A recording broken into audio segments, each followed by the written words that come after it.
हरे कृष्णा। हम कृष्ण की और पुस्तक की चर्चा कर रहे थे। तीसरा अध्याय, कृष्ण सर्वत्र और सदा कृष्ण दर्शन। इस अध्याय का आज छठा दिन है।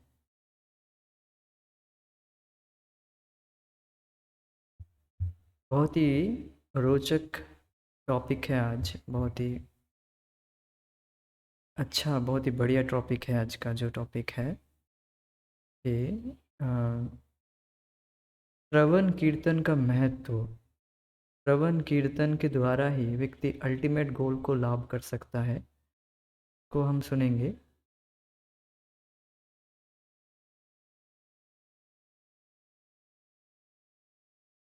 पिछली कक्षा में हम यहाँ तक रुके थे।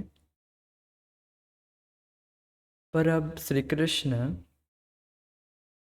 कृष्ण का स्मरण करके अपने आध्यात्मिक जीवन को हमें पुनर्जागृत करना है। तो हमने स्मरण के बारे में सुना था पिछले क्लास में कि हमें भगवान का कैसे स्मरण कर सकते हैं, अर्थात सर्वत्र और सदा कृष्ण दर्शन। हमारा जो अध्याय का नाम है, इसको हम कैसे अप्लाई कर सकते हैं अपने व्यवहारिक जीवन में। अपने व्यवहारिक जीवन मतलब समझ पा रहे हो, प्रैक्टिकली हम कैसे अपने व्यवहारिक जीवन में हर तरफ कृष्ण को देख सकते हैं। तो इस विषय में हमने एक श्लोक चर्चा किए थे, रसोहम अपशु कौन्तेय आदि। तो इसके द्वारा हम स्मरण का महत्व तो बहुत कहे थे कि हमें इस तरह से हम बहुत आसानी से स्मरण कर सकते हैं। किंतु इसका मतलब यह नहीं कि हम श्रवण कीर्तन करना बंद कर दें, ऐसा नहीं बताया गया। जो एक बात महत्वपूर्ण है, मतलब इसका मतलब ये नहीं कि दूसरी बात महत्वपूर्ण नहीं है।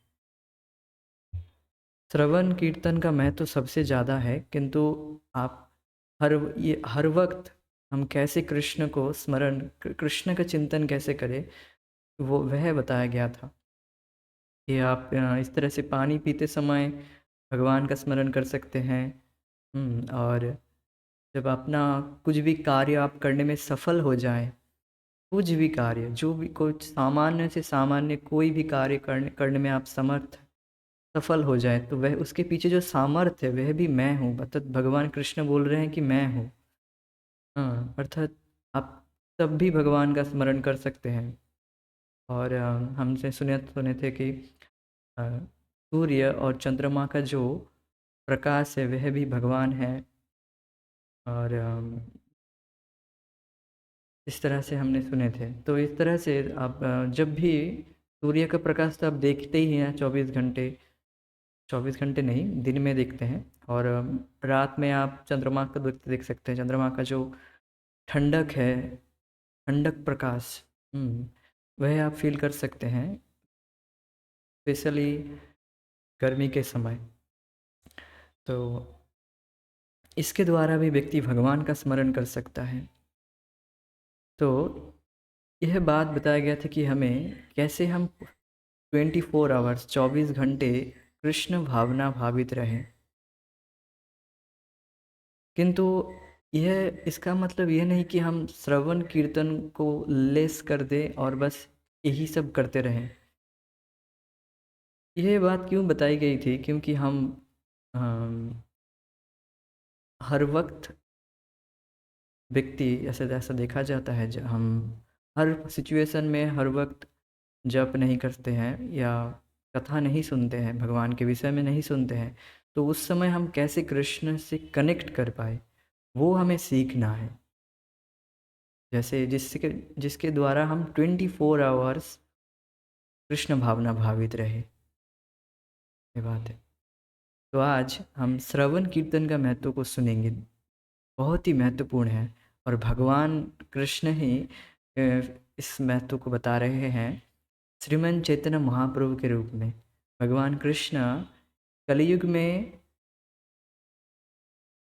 चैतन्य महाप्रभु के रूप में, गौरांग महाप्रभु के रूप में आते हैं।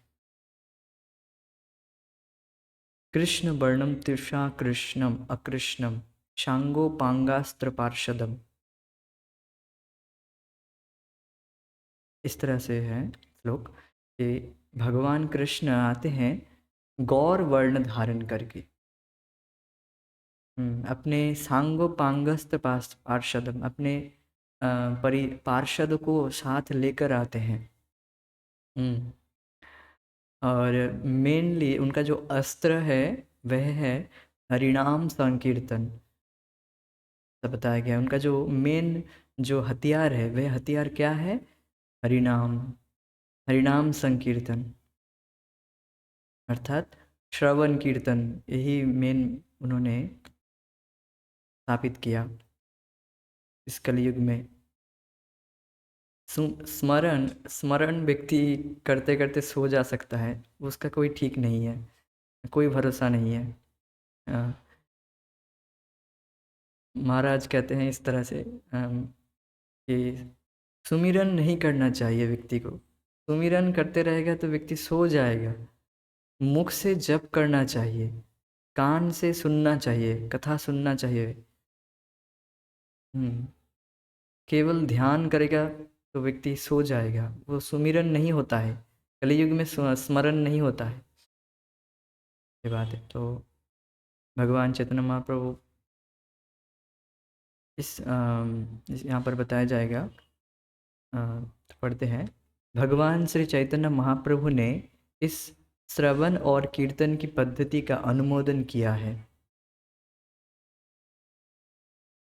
अपने मित्र और महाभागवत राय रामानंद राय से श्री चैतन्य महाप्रभु ने स्वरूप साक्षात्कार की विधियों के संबंध में जब वार्तालाप के दौरान प्रश्न किया तो रामानंद राय ने वर्णाश्रम धर्म, संन्यास तथा अन्य अनेक साधनों की संस्तुति की। तो देखिए, चैतन्य चरितामृत में इस टॉपिक को विस्तारित रूप से वर्णन किया गया है। श्रीमन चैतन्य महाप्रभु के साथ राय रामानंद की वार्तालाप। इस वार्तालाप को बहुत ही महत्वपूर्ण वार्तालाप बताया गया है। अर्थात भगवान कृष्ण और उनके बहुत ही इंटीमेट, बहुत ही अंतरंगा पार्षद, उनके साथ जो वार्तालाप हुई ये बहुत ही गुह्य गोपन वार्तालाप बताया गया है। इस वार्तालाप में बताया जाएगा कि जीवन का जो लक्ष्य है वह क्या है और साध्य साधन क्या है। इसके बारे में चर्चा की गई थी इस वार्तालाप में। अर्थात यहाँ पर जो आध्यात्मिक जीवन में हमें पुनर्जागृत करना है, भगवान के साथ जो संबंध जागृत करना है, किस प्रोसेस किसके द्वारा हम अच्छे तेजी से कर सकते हैं, किस प्रोसेस के द्वारा हम भगवान से अपना संबंध को जागृत करें, इस प्रोसेस को कहते हैं साधन। और साध्य मीन्स गोल। गोल क्या है? भगवान का प्रेम, कृष्ण प्रेम जागृत करना, ये गोल है। और ये किस साधन के द्वारा किया जा सकता है, इसके बारे में डिस्कस हुआ है। तो इस संबंध के वार्तालाप के दौरान प्रश्न किया गया था।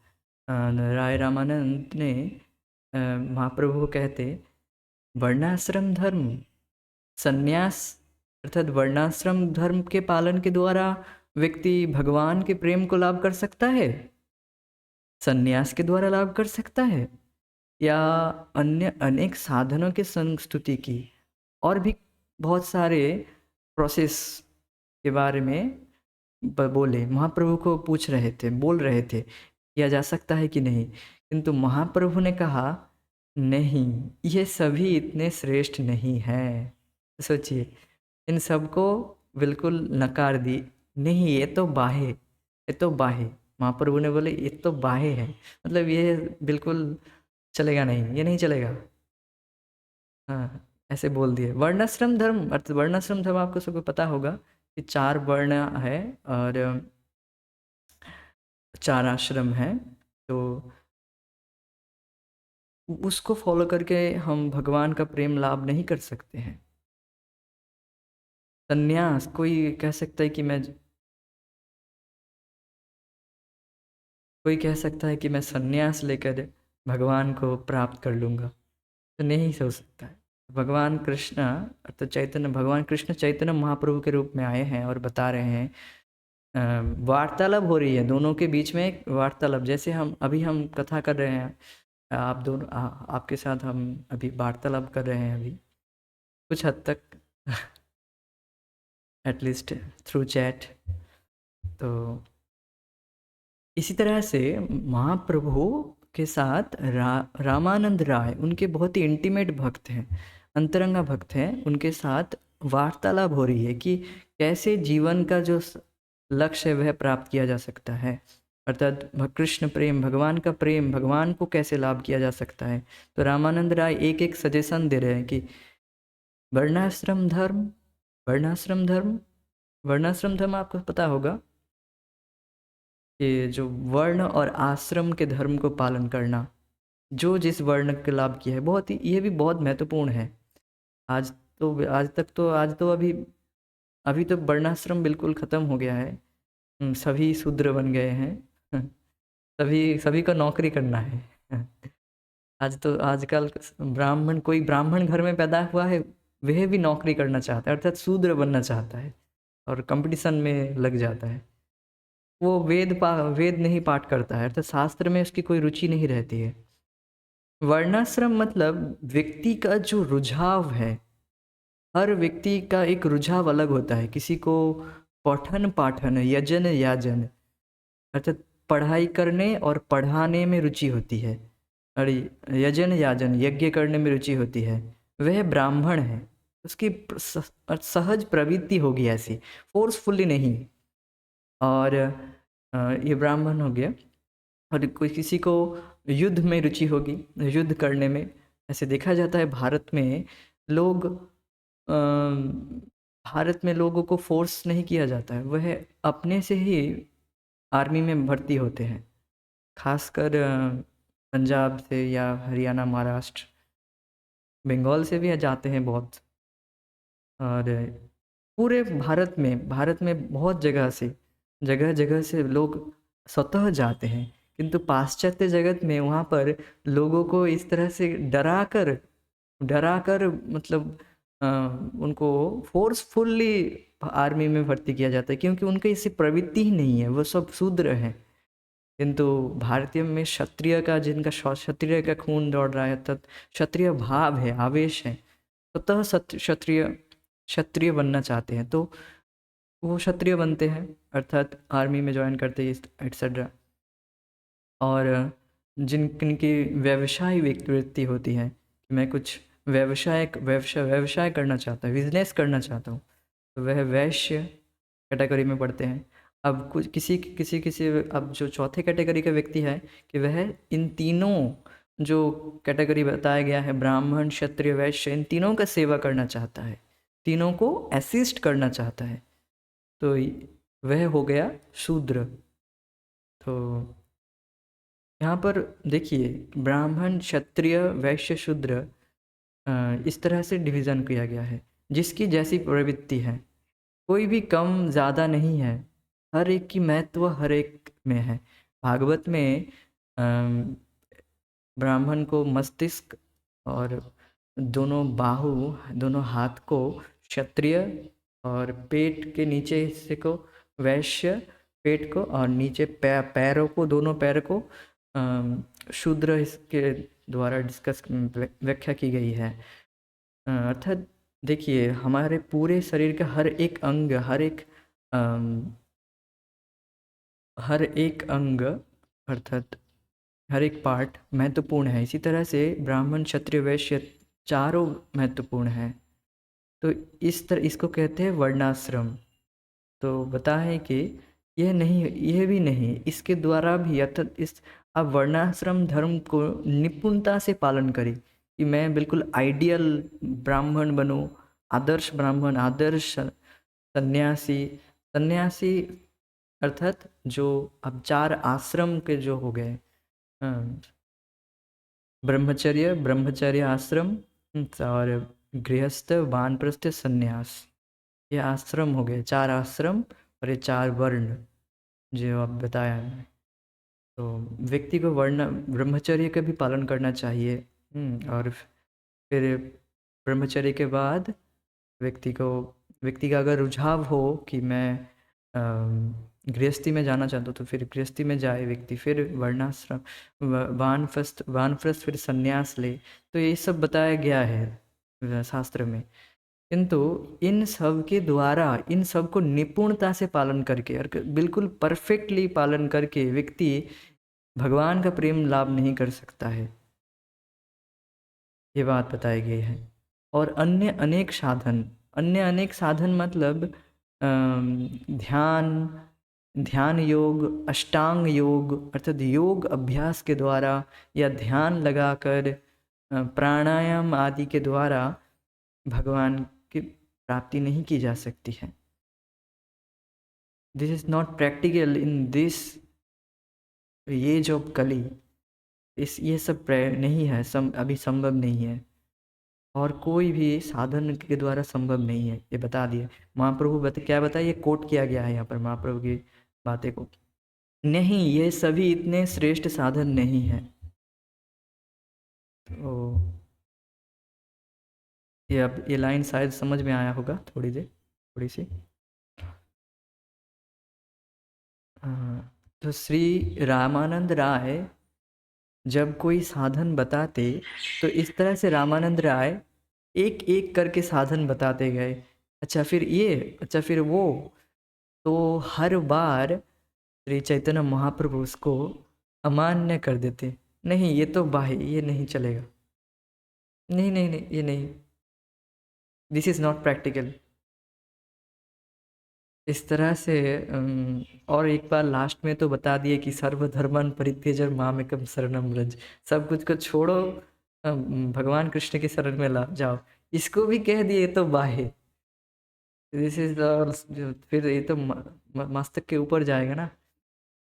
जो भगवत गीता का जो सार है कि सर्वधर्मान परित्याज्य मामेकम शरणम व्रज, अहम त्वाम मोक्षयिष्यामि मा शुचः। अर्थात हम्म, जो सार है भगवत गीता का, सभी धर्म को छोड़कर मेरी शरण में आओ, इसको भी महाप्रभु ने बता दिया कि ये तो बाह्य, ये भी नहीं चलेगा, this is not practical in this age of Kali, ये भी नहीं चलेगा। व्यक्ति सब कुछ को छोड़ छाड़ कर केवल भगवान के शरण में नहीं जाएगा, प्रैक्टिकल नहीं है। तो उसको भी अमान्य कर दिए महाप्रभु ने। अर्थात खुद कृष्ण ही बोले, खुद कृष्ण ही बोल रहे हैं गीता में, और खुद ही कह रहे थे नहीं नहीं ये नहीं चलेगा। आध्यात्मिक उन्नति के लिए कोई श्रेष्ठतर साधन पूछते, और अंत में श्री रामानंद राय ने एक वैदिक सूक्ति का उद्धरण दिया। अंत में एक वैदिक उक्ति का उद्धरण दिया, लास्ट में आकर एक वैदिक उक्ति उद्धृत किया। उद्धृत मीन्स कोट किए अंत में आकर, जिससे बताया गया कि ईश्वर को समझने के लिए मनुष्य को अन्य सब अनावश्यक मानसिक तर्क छोड़ देने चाहिए, क्योंकि तर्क वितर्क से परम सत्य तक नहीं पहुंचा जा सकता।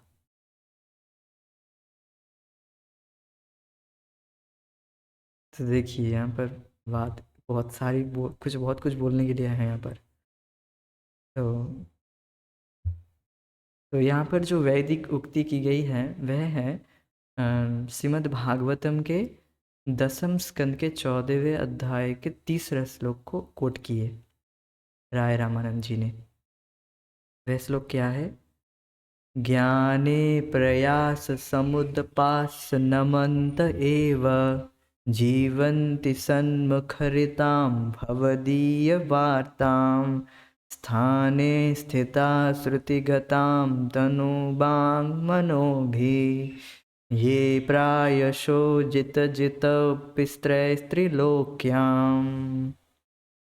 लोक को दिखाने का प्रयास करता हूँ, वेट, जिससे थोड़ा सा क्लैरिटी आएगा, शायद दिख पाए। वक्त बहुत छोटा है।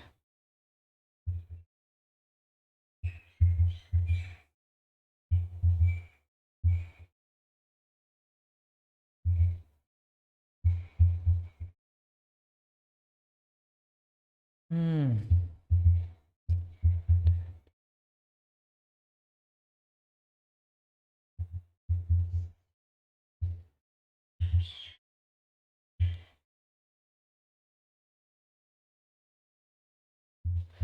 तो ये श्लोक दिख नहीं रहा है ना शायद अभी भी। थोड़ा दिक्कत हो रहा है मुझे एडजस्ट करने में। अभी पूरी तरह से नहीं आया।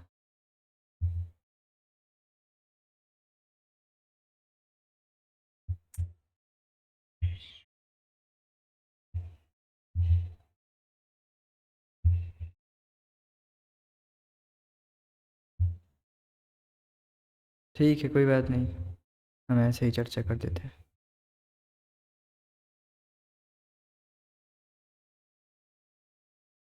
थोड़ा सा दिख रहा होगा। हाँ, ज्ञाने प्रयास समुदपास्त नमंत एव। अर्थात समझ लीजिए कि महाप्रभु क्या बता रहे हैं।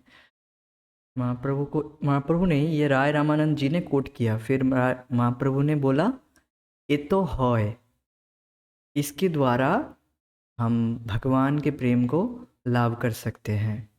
महाप्रभु ने फिर अनुमोदन किया, ये तो है मतलब अर्थात ये सही है, इसके द्वारा ही भगवान के प्रेम को लाभ किया जा सकता है।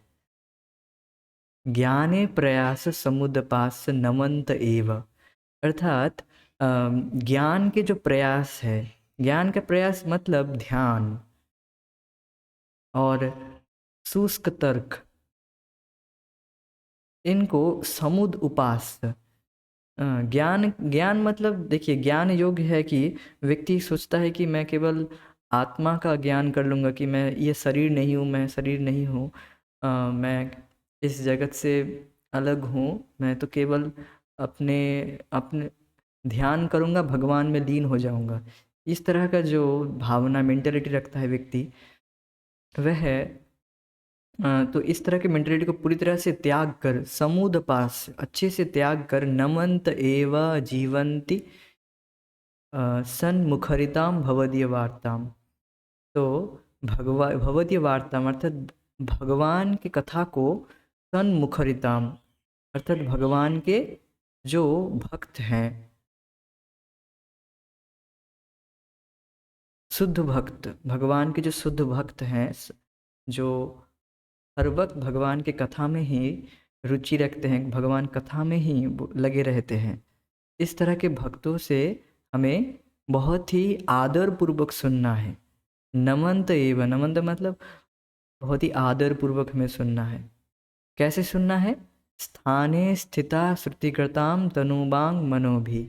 आप जिस स्थान में भी हैं वहाँ पर बैठकर, इधर उधर भागने की ज़रूरत नहीं है। जहाँ पर जिस जिस आश्रम में है, जिस वर्ण में है, वहाँ पर स्थित होकर, कोई चेंज चूंज करने की ज़रूरत नहीं। जहाँ पर आप कंफर्टेबल हैं, हाँ, वहाँ पर स्थित होकर श्रुतिगताम बहुत महत्वपूर्ण है। श्रुतिगताम मतलब हमें सुनना चाहिए, श्रुतिगताम होना चाहिए, अर्थात कान को हमें भगवान के कथा में लगाना चाहिए। तनुबांग मनोभी, तन से, मन से और वाणी से हमें भगवान की कथा को सुनना चाहिए। देखिए, केवल आप अपने शरीर को लगाएंगे भगवान के कथा में, फिर धीरे धीरे मन लग जाएगा, ये बात है। ये प्रायसो जितो जितो जितो लोक्याम। इस तरह से जो अजित हैं, अजित ये प्रायश हो, इस तरह से प्रायश अर्थात हमेशा ही जो अजित है, भगवान कृष्ण को अजित कहा जाता है, तो तीनों लोकों में कोई उन्हें जीत नहीं सकता है। भगवान कृष्ण को कोई सोच सकता है कि मैं बहुत अपने ज्ञान के बल से, अपने शारीरिक बल से और अपने विद्वता के द्वारा, मैं तो बहुत ज्ञानी हूँ, मैं अपने विद्वत्ता के द्वारा मैं बहुत विद्वानी हूँ, अब भगवान को जीत लूँगा, भगवान को इम्प्रेस कर लूँगा, ये बात बोलना चाहता हूँ। ऐसा नहीं हो सकता, दिस इज़ नॉट पॉसिबल। भगवान को तो इस तरह इसीलिए बताया गया है कि अजीता, भगवान अजीत है, कोई जीत नहीं सकता, ये इन सब प्रयासों के द्वारा नहीं जीत सकता है। किंतु जो इस तरह से भगवान के प्रिय भक्तों के साथ सुनता है, भगवान की कथा को सुनता है, और जिस वर्ण आश्रम में भी है वहाँ पर स्थित होकर सुनता है, वह मुझे जीत लेता है। प्रायः वह मुझे आसानी से अधिकांश प्रायश अधिकांशतः जीत लेते हैं। मतलब जो भी इस तरह से करता है वह सब लोग मुझे जीत लेते हैं। जे मतलब जो कोई भी व्यक्ति, ये बात है।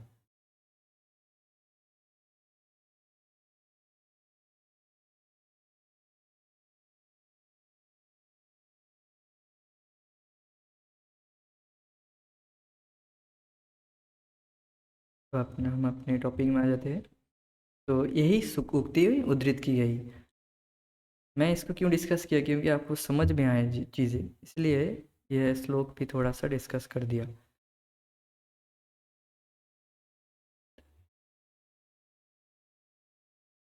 तो इस श्लोक में बताया गया है कि जिसमें बताया गया है कि ईश्वर को समझने के लिए मनुष्य को अन्य सब अनावश्यक मानसिक तर्क छोड़ देने चाहिए। अन्य सब अनावश्यक मानसिक तर्क मतलब ये जो ज्ञाने प्रयास समुदपाश्य है, ज्ञान अर्थात अपने शुष्क तर्क से तर्क को छोड़ देना चाहिए, मानसिक तर्क को छोड़ देना चाहिए।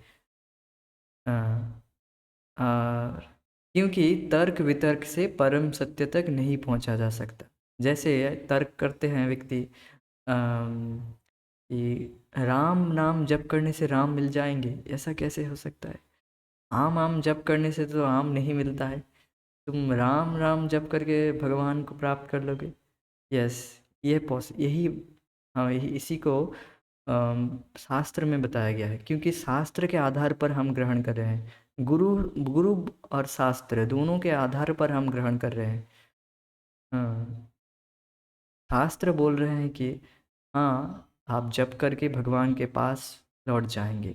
ऐसा कि नहीं हम बस किसी से भी, कोई मूर्ख व्यक्ति बोल रहा है उसकी बात पर हम अपना फेथ, अपने विश्वास को डाल रहे हैं, अपना टाइम एनर्जी लगा रहे हैं, ऐसा नहीं है।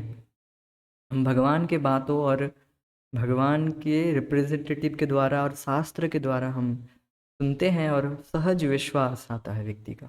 और जो लोग जिनका सहज विश्वास नहीं आता है उनका पुण्य नहीं है। पुण्य means Sukrut, because of their, क्योंकि उनके पिछले जन्म का पाप है, जिसके वजह से व्यक्ति का सहज श्रद्धा शास्त्र और गुरु के वचन पर नहीं होता है। इसलिए व्यक्ति इस तरह का मानसिक तर्क करता रहेगा और कभी भी भगवान को समझ नहीं पाएगा। भगवान को तो छोड़ दीजिए, इस जगत को ही समझ नहीं पाएगा। जो दृष्ट हैं, जगत दृष्ट हैं, जो दृष्ट जगत है उसके विषय में ही समझ में नहीं आएगा, और भगवान तो दूर की बात है।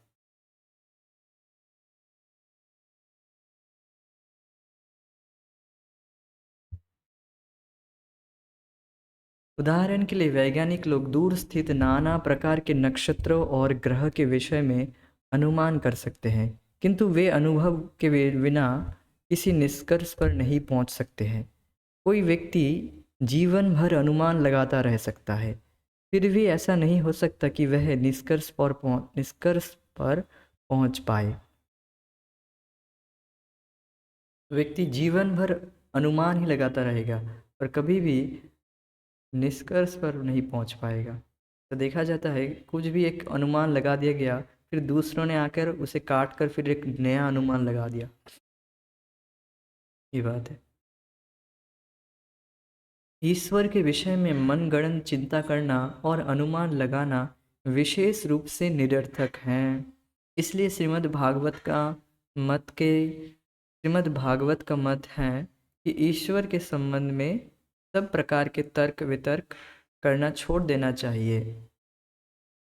इसके स्थान पर यह संस्तुत किया गया है कि मनुष्य को विनम्र होकर यह सोचना चाहिए कि न केवल वह एक क्षुद्र प्राणी है, अपितु इस विशाल ब्रह्मांड में पृथ्वी भी एक बिंदु मात्र है। न्यूयॉर्क नगर बहुत बड़ा प्रतीत हो सकता है, किंतु जब एक व्यक्ति यह समझता है कि स्वयं पृथ्वी एक सूक्ष्म बिंदु है और पृथ्वी पर अमेरिका एक अन्य क्षुद्र बिंदु है और उस अमेरिका का न्यूयॉर्क शहर एक और छोटा सा बिंदु है और न्यूयॉर्क में हर एक व्यक्ति लाखों में से एक है, तो फिर वह भली भांति समझ सकता है कि वह अंततः उतना महत्वपूर्ण नहीं है।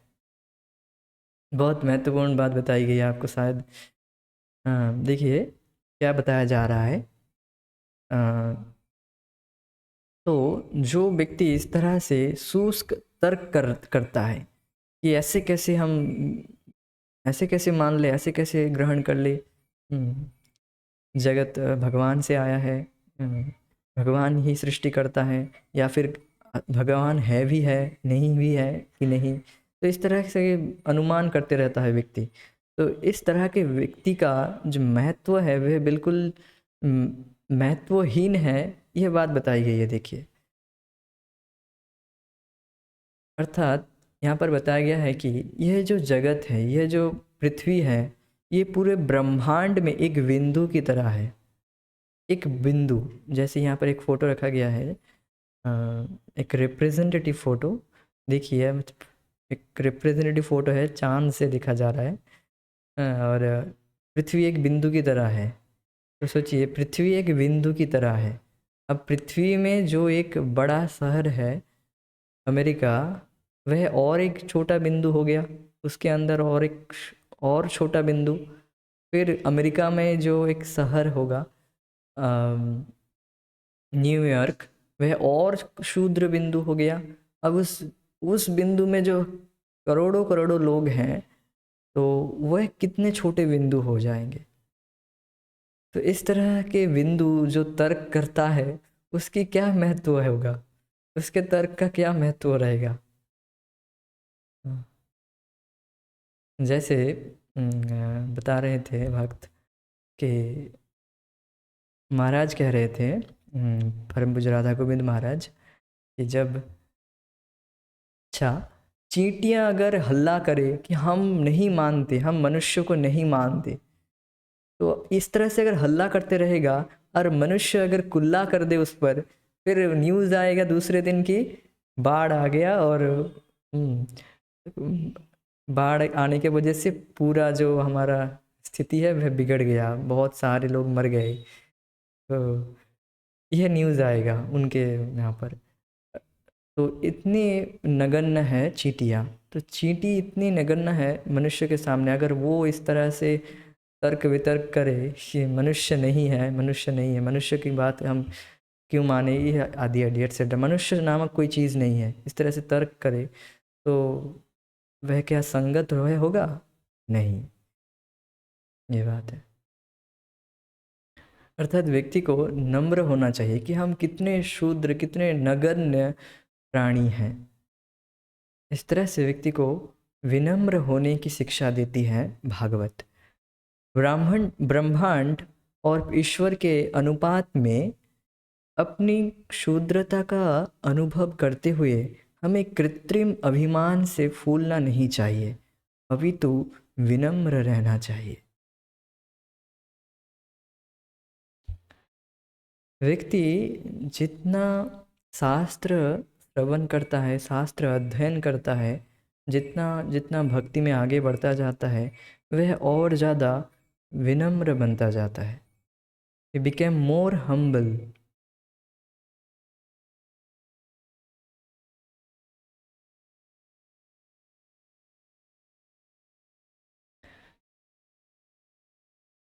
नम्रता, विनम्रता एक बहुत ही महत्वपूर्ण बात है। अगर व्यक्ति विनम्र नहीं होगा, फिर वह कभी भी भगवान को लाभ नहीं कर सकता। इसीलिए तो बताया गया है कि तृणादपि सुनीचेन तरोरपि सहिष्णुना अमानिन मानदेन कीर्तनीय सदा हरि। अर्थात भगवान के नाम को इस तरह से जप करने से यह गुण आ जाते हैं स्वतः। Humbler then blade of grass. व्यक्ति को तृण से भी विनम्र होना चाहिए। तृण से विनम्र मतलब तृण पर अगर कोई पैर रख देता है, उल्टा वो खड़ा नहीं होता है। नहीं, मैंने गलत बोला, वो फिर से खड़ा हो जाता है। अगर तृण पर कोई पैर रख देगा, वो उस समय तो दब जाएगा, किंतु फिर वह फिर से खड़ा हो जाएगा।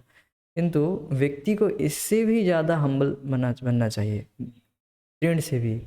ऐसा नहीं कि कोई कुछ कह दिया फिर हम भी घुमा कर फिर से कुछ वचन बोल दिए, दुर्वचन उसको बोल दिए, या नहीं, हमें ऐसा नहीं करना है। हमें कुछ नहीं करना है, वहाँ से बस निकल जाना है। तो विनम्र होना चाहिए व्यक्ति को। शास्त्र जितना सुनता है, व्यक्ति और ज़्यादा अपनी स्थिति को समझता है कि मैं कितना अ, अधम हूँ, कितना पतित हूँ, वो उतना ज़्यादा रियलाइज़ करता है। ऐसा नहीं कि केवल दिखाने के लिए, दिखाने की विनम्रता नहीं चाहिए, आपको स्वतः विनम्रता आएगी। ये बात है। हमें इस बात की सावधानी रखनी चाहिए कि हम मेंढक दार्शनिकता के शिकार ना बने जाए। तो ये मेंढक दार्शनिकता क्या है, ये अब आप बताई जाएगी, बहुत ही अमेजिंग है, ध्यान से सुनिएगा। एक बार किसी कुएं में एक मेंढक रहता था। उसके किसी मित्र ने उसे अटलांटिक महासागर के अस्तित्व की चर्चा की। उसने मित्र से पूछा, अरे, यह अटलांटिक महासागर क्या है? मित्र ने बताया, वह एक जल का महान भंडार है।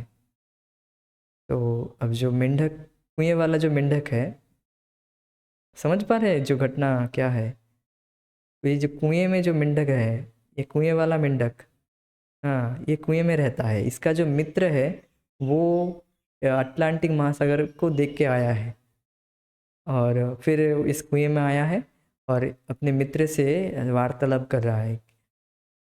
फिर मित्र के बताने से उसने मित्र से पूछा, अरे, यह अटलांटिक महासागर क्या है? मित्र ने बताया, वह जल का महान भंडार है।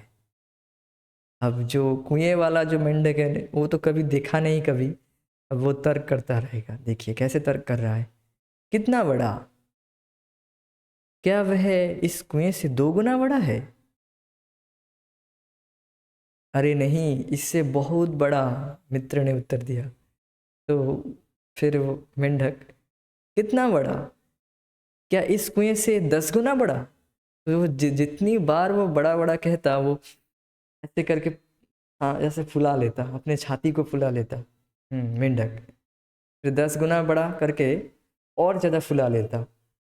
कितना बड़ा? क्या इस कुएं से 10 गुना बड़ा करके ऐसे अपने आप को फुला लेता मेंढक। किंतु मेंढक के लिए महासागर की गहराई और उसके असीम विस्तार को समझने की संभावना ही क्या है? हमारी शक्तियाँ, अनुभव और चिंतन का सामर्थ्य सदा सीमित रहता है। तो इस कथा को पूर्ण कर देता हूँ। इस तरह से जो बड़ा कहता 10 गुना बड़ा, तो मित्र कहते कि नहीं, इतना बड़ा नहीं, और बड़ा। फिर और ज़्यादा फुला लेता, तो लास्ट में आकर इतना बड़ा, फिर नहीं, इससे और बड़ा, फिर लास्ट में आकर वो फट जाता है। तो समझ रहे हैं, इसी तरह से जो शुष्क तर्क करता रहेगा, भगवान के विषय में तर्क करता रहेगा, वह कभी नहीं समझ पाएगा, अंत में जाकर वो फट जाएगा। मेंढक फुलाते हैं ना अपने आप को, देखे नहीं कभी? से टर टर करके फुला लेता है अपने आप को। हाँ, तो आप देखे होंगे वो रेनी सीजन में ज़्यादा होता है, अपने फुला लेता है अपने जो गले के सामने जो ये होते, फुलाता है व्यक्ति। तो इसी तरह से वो जो मेंढक है कुएं वाला, वो तो कभी देखा नहीं समुंदर को, इसीलिए इस तरह से घमंड कर रहा था। तो देखिए यहाँ पर क्या बताया जा रहा है, हमारी शक्तियाँ, अनुभव और चिंतन का सामर्थ्य सदा सीमित है रहते हैं। हमारी जो थिंकिंग लेवल है वह सीमित है। हम क्या ही अनुमान कर सकते हैं। हम जब कुएं में हैं, जो कुएं का व्यक्ति है वह बाहरी जगत का क्या ही अनुभव कर सकता है, ये क्या ही चिंतन कर सकता है ना। तो हम तो सिर्फ मेंढक जैसी दार्शनिकता को ही बढ़ावा दे सकते हैं। इसलिए श्रीमद् भागवत में संस्तुति किया गया है कि परम को समझने के लिए चिंतन और अनुमान के तरीके का परित्याग कर देना चाहिए। भगवान कृष्ण को समझने के लिए हमें अनुमान लगाने की ज़रूरत नहीं है, हमें केवल गुरु शास्त्र से हमें सुनना चाहिए, जो कि भगवान के धाम से आए हैं, जो कि अटलांटिक सागर को देखे हैं। जैसे ये मेंढक जो अटलांटिक सागर का था वो देखे हैं। तो ये बात है, उनका अनुभव है, अनुभव से लिखा गया है शास्त्र। क्योंकि परम को समझने के प्रयास में ये केवल समय नष्ट करना ही है। भगवान को समझने के लिए जो भी व्यक्ति इस तरह से अनुमान लगाता है वे केवल अपना समय वेस्ट कर रहा है। तर्क वितर्क छोड़कर हमें क्या करना चाहिए? श्रीमद् भागवत संस्तुति करती है कि हमें विनम्र होकर भगवत संदेश सुनना चाहिए। बहुत महत्वपूर्ण है, हमें विनम्रता के साथ श्रद्धापूर्वक भगवान की कथा को सुनना चाहिए। यह संदेश हमें भगवत गीता, अन्य वैदिक साहित्य, बाइबल, कुरान आदि किसी भी प्रामाणिक शास्त्र में से मिल सकता है या किसी आत्मज्ञानी पुरुष से सुना जा सकता है। मुख्य बात यह है कि मनुष्य को भगवान के विषय में मात्र केवल कल्पना नहीं करनी चाहिए, वरन भगवान के विषय में सुनना चाहिए। देखिए कि मात्र केवल कल्पना नहीं करनी चाहिए, मतलब कल्पना अर्थात थिंकिंग, अर्थात सोचिए जो आप शास्त्र से सुन रहे हैं उस विषय में आप स्मरण कीजिए, चिंतन कीजिए, ठीक है। किंतु केवल शास्त्र को छोड़कर अपने मन से आप कुछ स्मरण करते रहेंगे तो वो तो पॉसिबल नहीं है ना। हाँ।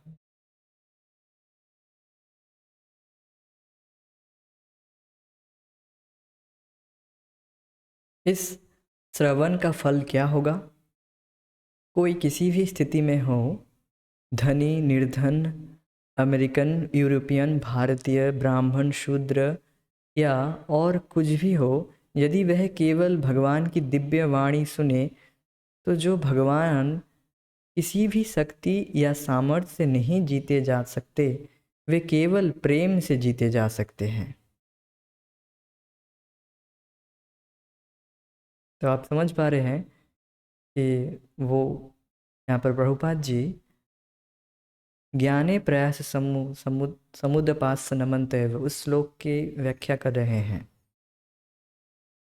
कि वे कोई भी व्यक्ति अ, भगवान के प्रेम को लाभ कर सकता है, केवल उसे विनम्रता से के साथ बहुत ही आदर पूर्वक भगवान की कथा को सुनना होगा। बस यही क्वालिटी है।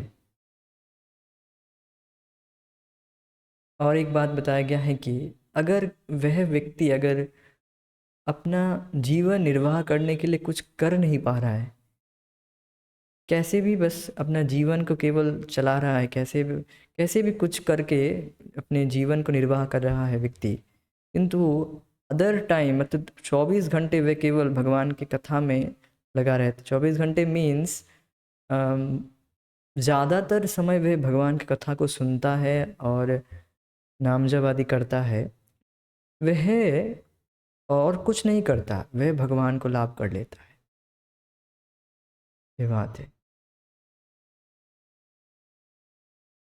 तो ये श्रवण का फल है।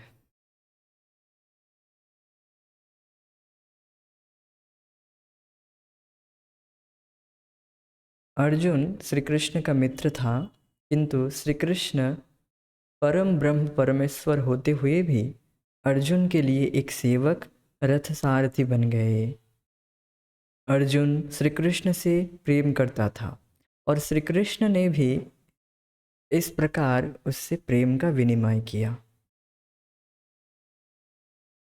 ऐसे ही जब श्री कृष्ण बालक थे तब उन्होंने खेल खेल में अपने पिता नंद महाराज के जूते उठाकर अपने सिर पर रख लिए थे। तो यहाँ देख सकते हैं बहुत ही सुंदर फोटो रखा गया है। कैसे भगवान कृष्ण अपने छोटे बाल स्वरूप में अ, नंद महाराज जी के जूते को माथे में उठा लिए हैं। कुछ लोग भगवान के साथ एक हो जाने के लिए अथक प्रयत्न करते हैं, किंतु हम तो इस स्थिति से भी आगे निकल सकते हैं। हम भगवान के पिता बन सकते हैं। भगवान से एक होकर आप क्या करेंगे? अपने सत्ता को ही नष्ट कर देंगे, फिर आपको कोई सेवा ही नहीं रहेगा। अर्थात किसी से प्रेम, ना तो प्रेम मिलेगा ना तो प्रेम करने का अवसर मिलेगा। तब बस चुपचाप बैठे रहो, चुपचाप कुछ नहीं करने को मिलेगा आपको। तो फिर इस स्थिति को क्या लाभ? बिल्कुल वेस्ट ऑफ टाइम है, कुछ लाभ नहीं है इसमें। क्योंकि उस स्थिति को प्राप्त कर कर भी व्यक्ति फिर से गिर जाता है, फिर से वह इस जगत में गिर जाता है। तो इसीलिए व्यक्ति को भगवान बनने का प्रयास नहीं करना चाहिए, भगवान के पिता बनने का प्रयास करना चाहिए। अर्थात भगवान के पिता या भगवान से प्रेम करना चाहिए, भगवान उनका प्रेमिक बनना चाहिए।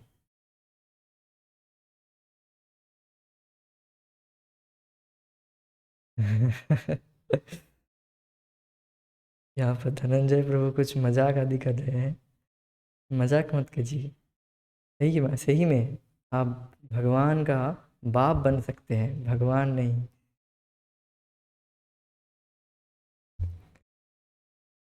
तो व्यक्ति ऐसे प्रयास करेगा ना, भगवान से बड़ा बन सकता है। मतलब बड़ा मतलब इन द सेंस ऑफ रस, तत्वों में आप भगवान के दास ही रहेंगे हर वक्त, किंतु आप रस की दृष्टि से आप भगवान के पिता बन सकते हैं। और श्रृंगार रस में आप भगवान से प्रेम कर सकते हैं। तो रस, हर रसों हम भगवान सारे रसों के आगार है। अर्थात ऐसा नहीं है कि आपका जो स्पेस, आपको कोई रस पसंद है वो भगवान नहीं दे सकते। कोई भी आपका पसंद है वह भगवान के द्वारा फुलफिल हो सकता है।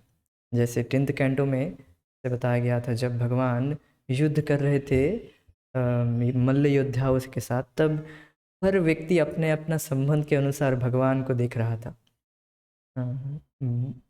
बूढ़े भगवान को वात्सल्य के रूप में, जो जवान भगवान से प्रेम की दृष्टि से, और भी ऐसे सारे रसों का वहाँ पर वर्णन किया गया है। तो ये बात है। निस्संदेह है भगवान ही सब जीवों के पिता है, उनका कोई पिता नहीं है और ना तो हो सकता है। अर्थात तत्व की दृष्टि से भगवान सबके पिता है, उनका कोई पिता नहीं हो सकता, किंतु रस की दृष्टि से आप पिता बन सकते हैं भगवान के। किंतु वे अपने भक्त, अपने प्रेमी को पिता के रूप में स्वीकार कर लेते हैं। प्रेम वस्तु श्री कृष्ण अपने भक्त से पराजित होना भी स्वीकार कर लेते हैं। जैसे पितामह भीष्म से पराजित हुए, मतलब अस्त्र उठा लिया, अपने प्रतिज्ञा को तोड़ दिए। प्रेम बस सोचिए, भगवान अपने प्रतिज्ञा को भी तोड़ने के लिए राजी है। बस व्यक्ति को तो केवल इतना ही करना है कि वह भगवत संदेश को बहुत ध्यान से सुने। इतना करना है, ज़्यादा नहीं। एक बात कथा से आप ले लीजिए कि व्यक्ति को भगवत संदेश को बहुत ध्यान से सुनना है। ध्यान मतलब अर्थ केयर, मतलब आप आदर पूर्वक, यही आदर पूर्वक है। आदर करना मतलब हम किसी विषय को ध्यान से सुन रहे हैं तो इसको आदर देना है, इसको कहते हैं आदर देना। यही इसी इसी को कहते हैं आदर पूर्वक सुनना। हाँ सुन रहे हैं, बस सुनने के लिए आए हैं, अब घंटा पूर्ण करना है ऐसा नहीं है, कर्तव्य बुद्धि से नहीं, आदर पूर्वक सुनना है। भगवत गीता के 7वें अध्याय में श्री कृष्ण अन्य उपाय बताते हैं जिनके द्वारा हमें जीवन के पग पग पर उनकी अनुभूति हो सकती है, भगवान की अनुभूति हो सकती है।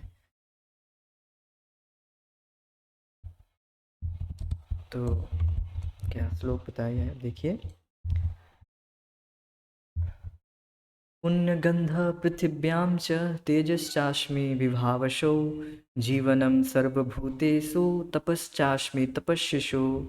पुण्यगंधं पृथिव्यां च तेजश्चास्मि विभावशो, जीवनं सर्वभूतेषु तपश्चास्मि तपस्विषु। पुण्यगंध पृथिव्यां च, इस पृथ्वी में जो गंध है, सुगंध है, वह मैं हूँ।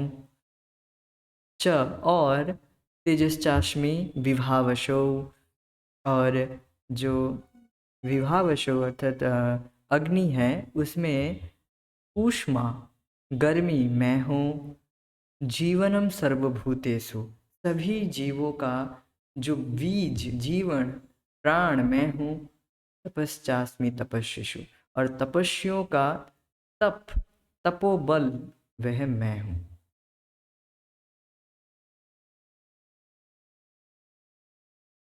तो जीवन के पग पग पर हम भगवान को कैसे अनुभव कर सकते हो, उस पर ये श्लोक बताया जा रहा है। मैं पृथ्वी में मूलभूत सुगंध हूँ, अग्नि में उनकी ऊष्मा हूँ, समस्त भूत प्राणियों में उनका जीवन हूँ, और तपस्वियों का तप हूँ। तो पिछले क्लास में भी एक श्लोक बताया गया था, तो 7.8 था। इसी तरह से छः श्लोक हैं, मतलब जिसमें भगवान अपने विभूति को बता रहे हैं कि जिसके द्वारा हम पग पग पर भगवान को अनुभव कर सकते हैं। वो श्लोक बताया जाएगा धीरे धीरे। पुण्य गंध शब्द से तात्पर्य यह है मूलभूत सुगंध। स्वाद और सुगंध केवल श्री कृष्ण ही उत्पन्न कर सकते हैं। जैसे आप देख सकते हैं कि मिट्टी से ही मिर्ची उत्पन्न होता है, जो मिर्ची है, और फ्रूट्स आदि मीठे फ्रूट्स, शुगर केन, गन्ने। तो एक तरफ गन्ना हो गया, और जो और एक तरफ मिर्ची, और और बहुत सारे जो सब्जी है और फल हैं, सबके अलग अलग टेस्ट हैं, और सब अपने अपने में बहुत ही स्वादिष्ट हैं। करेले में कड़वाहट, तो ये जो स्पेशल स्वाद है, ये स्वाद कहाँ से आ रहा है? स्वाद, गंध, और जो सेंट है, विभिन्न भिन्न भिन्न फूलों से जो भिन्न भिन्न सेंट आते हैं, और वह नेचुरल जो सुगंध है, वह पृथ्वी से आता है। पृथ्वी पृथ्वी में गंध, यह तन्मात्रा है। गंध गंध जब मिलता है पृथ्वी में, पृथ्वी के अस्तित्व गंध पर टिका है। तो इस बार मैं नहीं जाऊंगा ज़्यादा। मूल बात यह है कि गंध, यह जो शक्ति है, ये भगवान की शक्ति है, और जिसकी वजह से ही हमें तरह तरह के सब्जी मिलते हैं, तरह तरह के फ्रूट्स, और सुगंधित फ्लावर्स हमें मिलते हैं। तो इसके लिए हमें, जब भी हम इस तरह के फ्रूट्स या सब्जी को हम ग्रहण करें, फूल को हम भगवान को अर्पण करें, तभी हम भगवान का स्मरण करना चाहिए तभी, उस समय। तन्मात्रा कौन से चैप्टर में पढ़ेंगे? भगवत गीता को जब हम चर्चा करेंगे, उस समय हम चर्चा करेंगे डिटेल्स में। अभी हम उतने डिटेल्स में भी चर्चा नहीं कर रहे हैं। तन्मात्रा को अगर आप समझना चाहते हैं, इस विषय में सृष्टि तत्व को समझना चाहते हैं, तो आप तीसरे स्कंद में पढ़ सकते हैं, श्रीमद् भागवतम में। वहाँ पर बताया गया है 5 तन्मात्रा होते हैं। तथा जो मूलभूत तन्मात्रा वहाँ पर बताया गया है।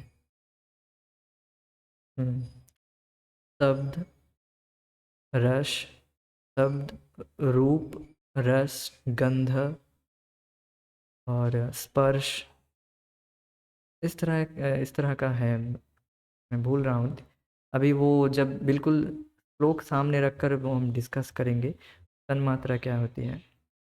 ये सब इंग्रेडिएंट्स एक साथ आकर ये जगत सृष्ट होता है, जगत का जो जगत सृष्ट होता है। और ये सब इनकी जब शक्तियाँ, जैसे पृथ्वी की शक्ति है गंध, गंध को अगर खींच लिया जाएगा तो पृथ्वी की अस्तित्व खत्म। ये मोटा मोटा आप समझ लीजिए। हाँ, तो ये गंध भगवान से आता है। हाँ, तो ये बात है, भगवान की शक्ति है। तृतीय स्कंद में बताया गया है, इन सब बारे में डिटेल्स में बताया गया है वहाँ पर। तो स्वाद और सुगंध केवल श्री कृष्ण ही उत्पन्न कर सकते हैं। इसीलिए बताया गया है कि स्वाद और सुगंध भगवान कृष्ण की ही उत्पन्न कर सकते हैं। हम कृत्रिम रूप से कुछ कुछ सुगंध या खुशबू बना तो लेते हैं, किंतु यह प्राकृतिक सुगंध जैसी उत्तम नहीं होती है। आप देख सकते हैं कि जो कृत्रिम रूप से जो फ्रेग्रेंट है वो उतना अच्छा नहीं लगता।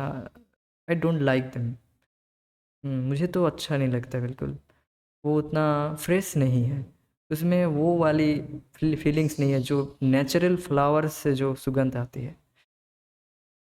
जब हम किसी अच्छी प्राकृतिक सुगंध को सूंघे तो सोच सकते हैं, ओह, इसमें प्रभु का निवास है, इसमें श्री कृष्ण है। अथवा जब हम कोई प्राकृतिक सौंदर्य देखें तो हम सोच सकते हैं, ओह, ये श्री कृष्ण, यहाँ श्री कृष्ण है। अथवा जब हम कोई असाधारण शक्ति संपन्न या आश्चर्यजनक वस्तु देखते हैं तो हम सोच सकते हैं, यहाँ श्री कृष्ण है।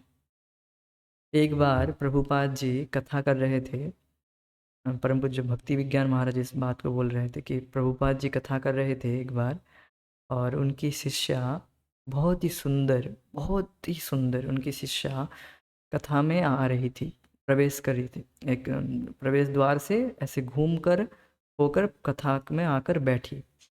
तो भक्त जो और शिष्य वर्ग थे वो देखे प्रभुपाद जी अम, उस उस सुंदर शिष्या को फॉलो कर रही थी। उनके प्रभुपाद जी के आंखें फॉलो कर रहे थे। तो सब लोग देखकर हैरान हो गए, प्रभुपाद जी ऐसे एक स्त्री को देख रहे हैं, क्या बात है। तो फिर प्रभुपाद जी उनके शिष्य को देखकर बोले कि देखो, तुम जिस दृष्टि से देख रहे हो मैं उस दृष्टि से नहीं देख रहा हूँ। तुम उसे अपने भोग के लिए देख रहे हो, किंतु मैं उसे कृष्ण की सेवा के लिए देख रहा हूँ। कृष्ण की सेवा के लिए। हम्म। तो देखिए, हम जगत में किसी भी वस्तु को देखते हैं अपने भोग के लिए, कि हम भोगेंगे।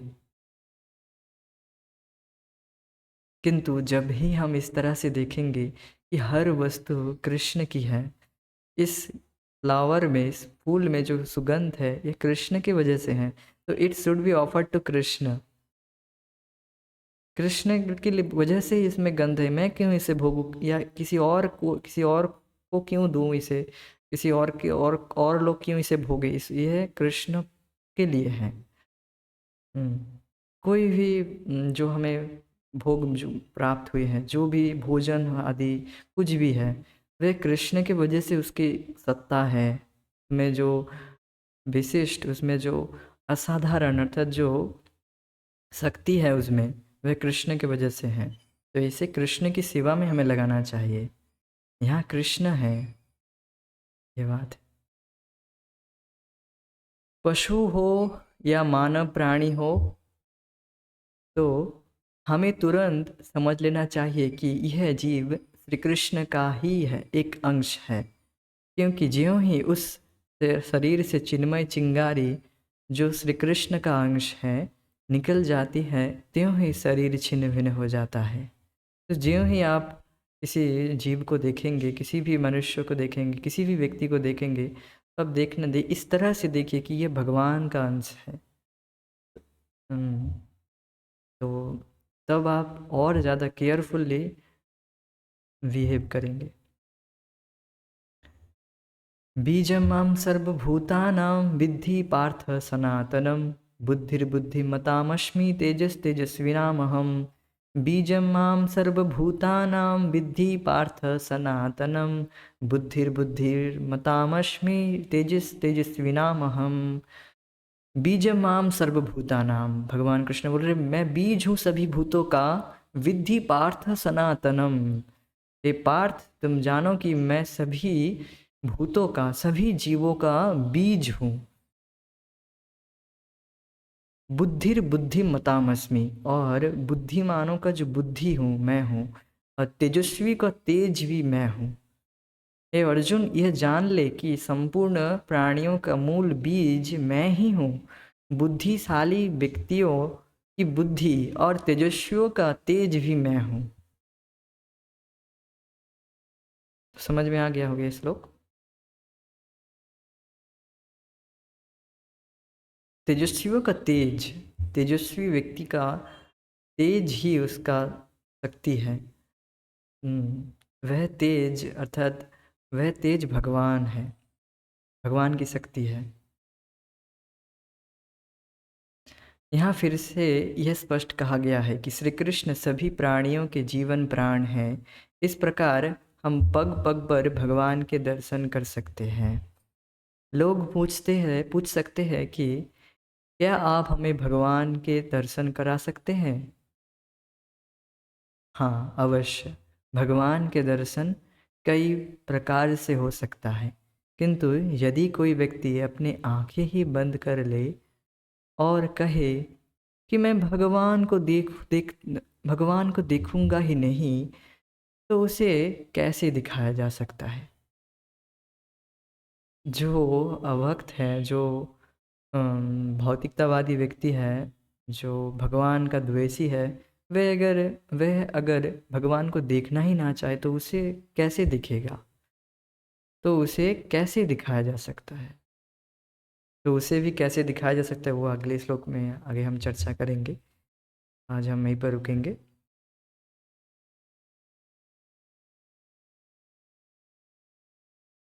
तो आपको आज का जो टॉपिक समझ में आ गया होगा। आपका आज का क्लास का जो सार है वो टेक ऑफ द पॉइंट की है। आपको भगवान के विषय में नम्रता से, विनम्रता से भगवान के विषय में सुनना है। अगर आप यह विषय अगर नहीं सुनते कि सारे जीवों का, सभी भूतों का बीज मैं हूँ, अहम बीज प्रदपिता, ये भी श्लोक है, आगे जाकर सुनेंगे। और यहाँ पर भी बताया गया कि बीजम माम सर्वभूतानाम आदि बुद्धिर्बुद्धिमतामस्मि। और किसी भी कार्य के लिए जो हमें बुद्धि मिलती है, चाहे वह खाने पीने का हो, कोई भी कार्य करने के लिए कोई जो बुद्धि मिलती है हमें, स्वतः बुद्धि मिलता है। व्यक्ति जब छोटा बच्चा जन्म लेता है तब वह उसे स्वतः बुद्धि मिलता है कि कैसे दूध पीना है, कैसे सोना है, कैसे रोना है तो उसे स्वतः पता होता है, कोई सिखाता नहीं है। और तेज अर्थात तेजस्वियों का तेज अर्थात जो तेज मतलब जो भगवान के योग आदि अर्थात भगवान की भक्ति से जो तेज मिलता है, अर्थात साहस, यह भगवान का एक विभूति है। तो इस तरह से आप जब जब आप शास्त्र सुनेंगे विनम्रता से, तभी ना आपको भगवान के विषय में और ज़्यादा ज्ञान होगा। और ज़्यादा से ज़्यादा भगवान के विषय में ज्ञान होगा तो फिर इस श्लोक में हम क्या सुने थे कि वह भगवान की प्राप्ति करता है और जीत लेता है। अजित, जो अजित भगवान है उसको जीत लेते हैं। तो ये बात है। ठीक है, तो इसी तरह से आप सभी भगवान को जीत लीजिए। आज हम यहीं पर रुकते हैं। हरे कृष्ण। जय श्रील प्रभुपाद निताय गौर प्रेमानंदे हरि हरि बोल।